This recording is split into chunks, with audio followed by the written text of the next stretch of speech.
Ladies and gentlemen, Good evening. are you ready? Okay, here we go. You're listening to the Deal Room Podcast. Join us as we bring you the inside scoop on business sales and acquisitions. Get across trends in the area and hear the industry's best recount their real-life tips, traps, and experiences. Now, here's your host, Joanna Oakey.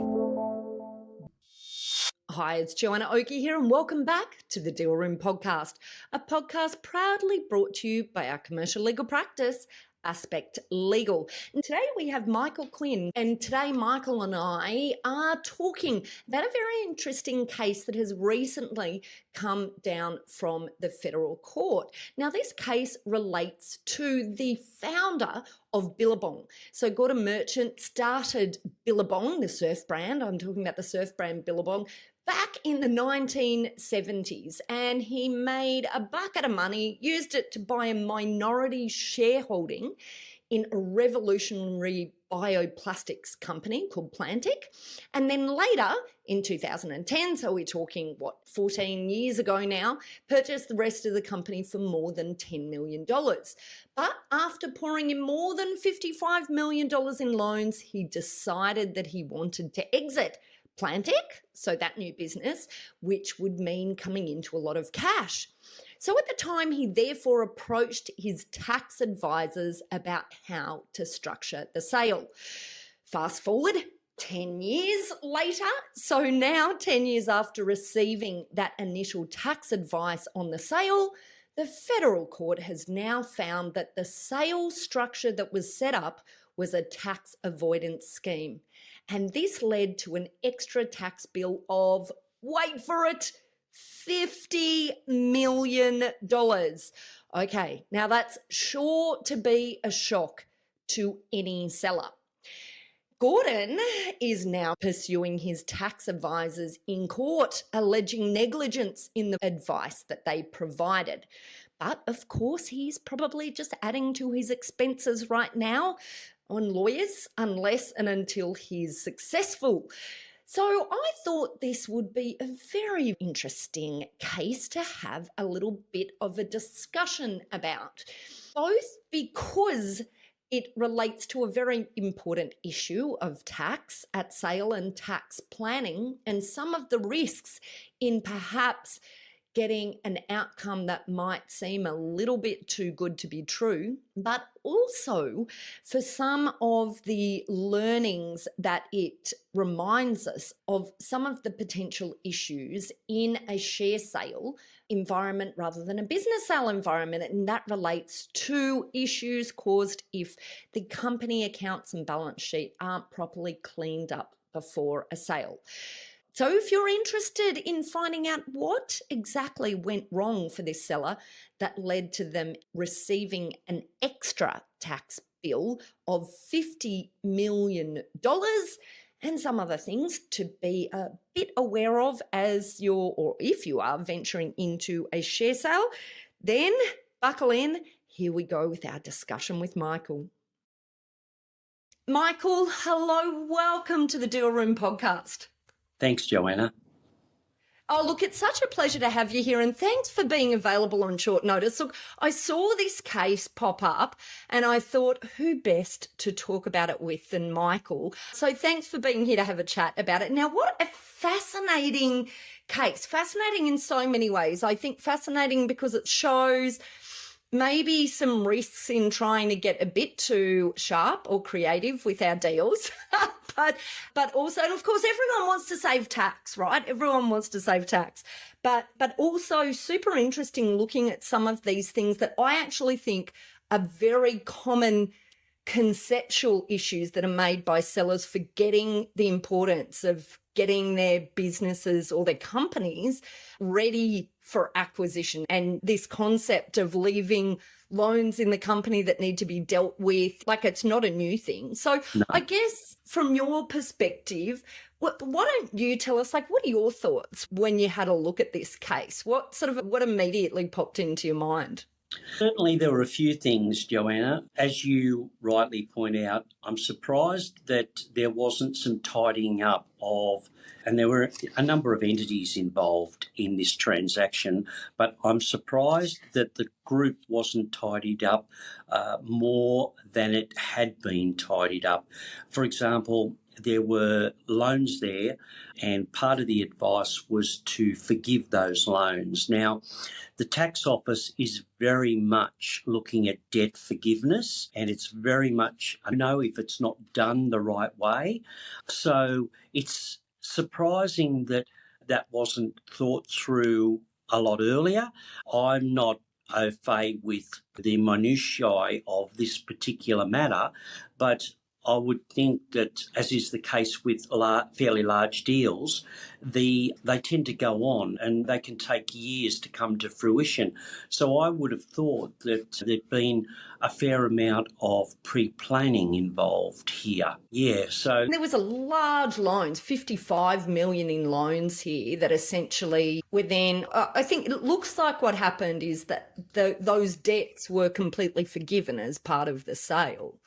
And like that's a large amount of money, right? You would have thought, and one of the things that really struck me was that this case came 10 years after the initial tax advice. The owner of these shares, who started the surf brand Billabong, had gotten this advice, the advice had been for a share sale and to structure the deal in this way. Then 10 years later, the ATO tax department comes back and slaps the seller with $50 million more in tax. And that's horrendous. That's got to be the stuff that all sellers' nightmares are made of, don't you think? yeah, for sure. Yeah, for sure. But if you read the article, as is produced by the Australian Financial Review, it reads of some very creative tax planning and on the part of a large firm. And it's okay, in my opinion, to legally minimise the payment of tax. But when you're looking at a large transaction such as this one, and you're looking at virtually paying no tax within that transaction, then that's going to attract the ire of the ATO every day of the week.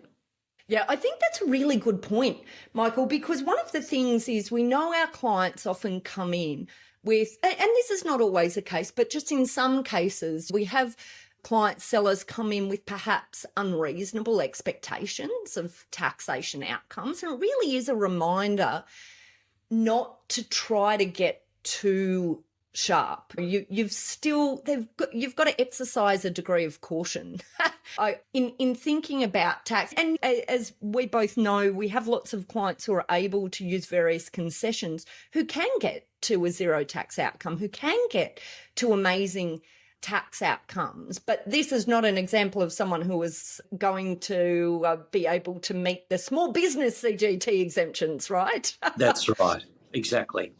Yes, this far outweighs that, that's for sure. And those small business capital gains tax exemptions are for exactly that. They're for small businesses, and they come with a lot of preconditions, and those preconditions need to be met. But here we're talking about $50 million transaction, which is far in excess of the standard $6 million or under transaction that you can look towards the small business capital gains tax concessions to legally minimise your tax. So, yes, it's chalk and cheese.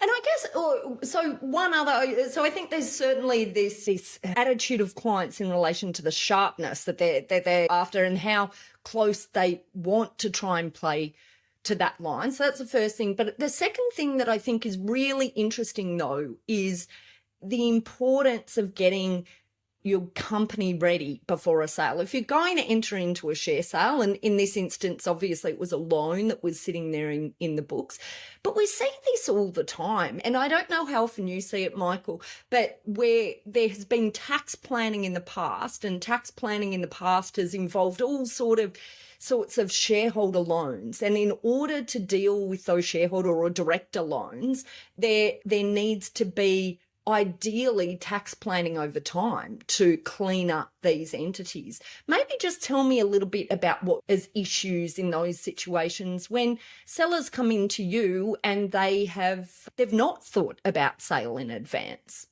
Certainly in that situation, what we want to do is sit down with the client and give them some tax planning and say, look, if you want to sell now and you have an existing balance sheet which has debit shareholder loan balances on that balance sheet, this is going to be the situation for you.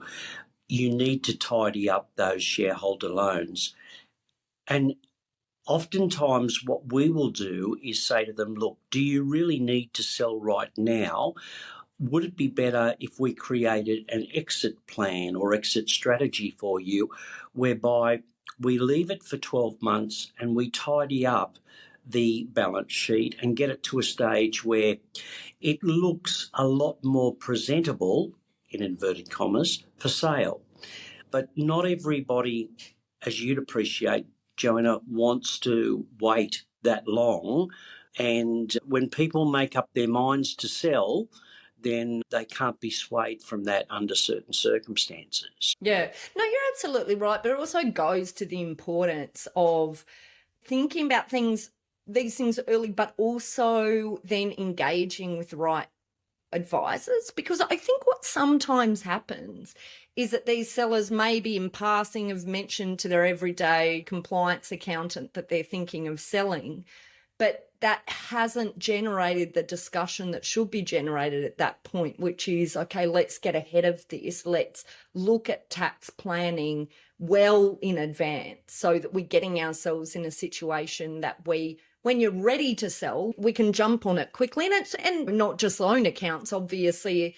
When you're selling the shares in a company, a buyer is going to get involved far deeper in due diligence and going to want to see clean records and that you're running the business in a clean, sale-ready state. Otherwise, that'll impact the sale price. That'll impact potentially who your buyers are. What do you see on your side of the fence as the real implications of sellers coming to a sale but with very little preparation and therefore messy accounts? What does that look like, and what are things that, in your experience, buyers don't like about it?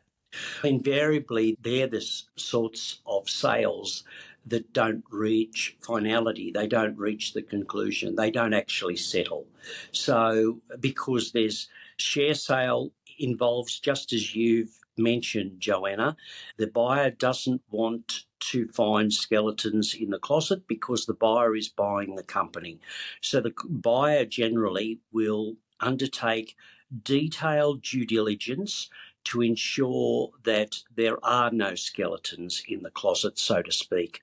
So if the seller hasn't thought through these sorts of things prior to putting the company up for sale with a broker or an M&A consultant, then it's going to, invariably, from my experience, it will come to a shuddering halt. May not immediately, but certainly after a certain amount of due diligence has been undertaken, the buyer will step in and say, no, I'm not interested.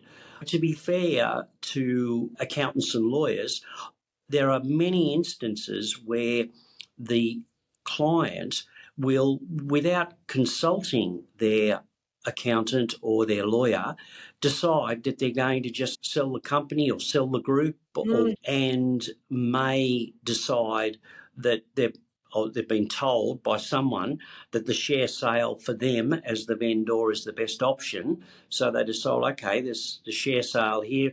And I was also told that if it's a share sale, I won't have to pay any tax. That's certainly some of the experiences that I've had in the past.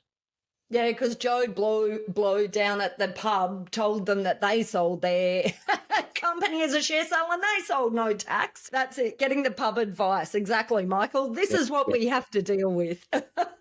That's it. That's it. But I think the message is clear to anyone who's thinking of selling, and luckily we have lots of businesses who are gearing up for sale who listen to this, so hopefully they're getting the message loud and clear.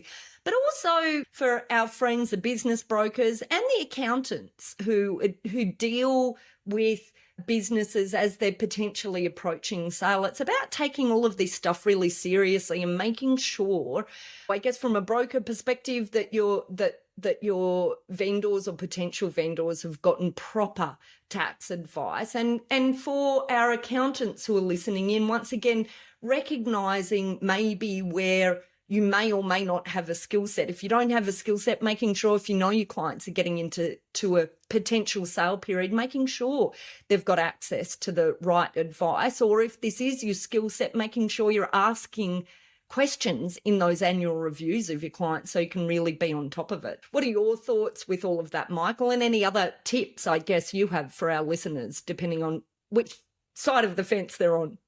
I agree with you totally. I think that you've got to get that good advice before you actually start the transaction and get it early so that if certainly the balance sheet needs cleaning up, then it's done on a timely basis and everything can be planned to maximise the sale price for the client. So it shouldn't be a thought process that's hit and miss, so to speak. 100% agree. Yeah. Yeah. No, 100% agree. And look, it's also interesting buyer side. Quite often when we act buyer side, if we see things that maybe don't look quite right, I suggest to our buyers to suggest to the sellers that they could even consider a second opinion on tax. Because I've seen in many instances sellers act in ways that are based on perhaps incorrect advice they've been given from misunderstanding. Once again, the information at the pub that they've got because they've not gone and sought proper advice. So I think buyer side as well, it's really something to bear in mind, really ensuring that your sellers that you deal with have had have gone and gotten some sort of specialist tax advice if there's things that are creating a potential issue with the deal for you as a buyer. So I guess that's one other thing. Good for buyers to be across all of this as well. Sure. Yep. I think in the purchasers these days au fait enough to know that if a seller is suggesting share sale, that they've got some form of a tax advice to say that's going to minimise the seller's possible tax liability.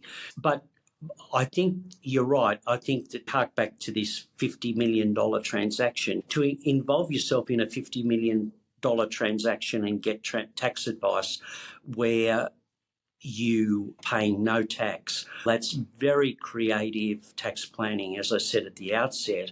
And maybe you do need a second opinion in that situation just to see whether there's any flaws in the tax advice that's being provided. Yeah. And sometimes it is a little bit of an example of if the answer is what you want it to be. In this instance, maybe a blind eye was turned to the likely reality of how sensible it all sounded. But anyway, interesting. And obviously 10 years later, it proves to perhaps not have been the best decision in the world, but to turn a blind eye. Look, Michael, I just want to say a huge thank you for coming on to the show here. And look, first question, any last parting words? And number two, how do our listeners find you if they're interested in perhaps getting themselves ready for sale? I think we've covered everything. Yes, certainly tax planning is part of the process, but don't be too creative with your tax planning. And if it looks like it's too creative, then I would suggest getting a second opinion. And Joanna, you can find us at quins.com.au, QUINS, and we'd love to help out where you've got a transaction that needs some tax advice. Love it. Michael, just a huge thank you for coming on the show today. It's just been a real pleasure chatting about this. I thought it was such an interesting case, so fantastic that you could jump on and dig into it a little bit with me. Now, for any of you who are running along the beach right now or on your commute into work, don't worry if you've missed that link to Michael. We'll put a link in our show notes. Michael, once again, thank you so much for being on the Deal Room podcast. Thanks, Joanna. That's it for this episode of the Deal Room podcast. We hope you're now primed for your next deal with these pointers and have enjoyed these fascinating insights. Now, if you'd like more information about this topic, then head over to our website at thedealroompodcast.com, where you'll be able to download a transcript of this episode, as well as access any contact details and any other additional information we referred to in today's podcast. Now, if you'd like to get in contact with our guests today and the services they offer, you can go ahead and check out our show notes for a link right through to them and their details. You can also book in directly with our legal eagles at Aspect Legal if you'd like to soundboard your next steps, discuss a legal question, or find out more how we can assist, whether that's with buying or selling a business, or perhaps somewhere in between. Now, don't forget to subscribe to the Deal Room podcast on your favourite podcast player to get notifications whenever a new episode is out. We'd also love to hear your feedback, so please leave us a review and rating if you're already one of our subscribers, or even if you're listening to this podcast for the very first time. Every review helps our team produce valuable content for you. Thanks again for listening in. You've been listening to Joanna Oakey and the Deal Room podcast, a podcast proudly brought to you by our commercial legal practice, Aspect Legal. See you next time. Ladies and gentlemen. That will conclude this evening's entertainment. Thanks for listening to the Deal Room podcast. To find out more about this episode and other episodes in the series, check out the show notes or head over to our website at thedealroompodcast.com.au.